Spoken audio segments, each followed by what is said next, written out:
সাল থেকে আমার এলাকায় আমি ছিলাম না। আজকে 2026-এ যখন এলাকায় আসলাম, অবশ্যই চট্টগ্রাম থেকে ভিডিও দেখে দেখে মাঝে মধ্যে হাসতাম যে পানি দিয়ে হুন্ডা কিভাবে যায়। আজকে আমি নিজেই সেই হুন্ডার যাত্রী হয়ে গেলাম।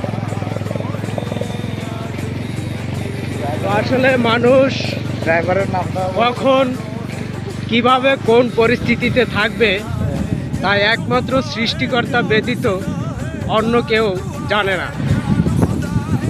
আজকে যাত্রাটা আমার সকালবেলা এরকম হবে তা আমার নিজেরও জানা ছিল না।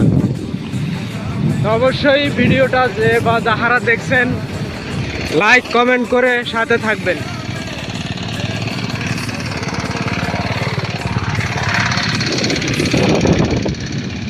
উপরে বাদাম ক্ষেত,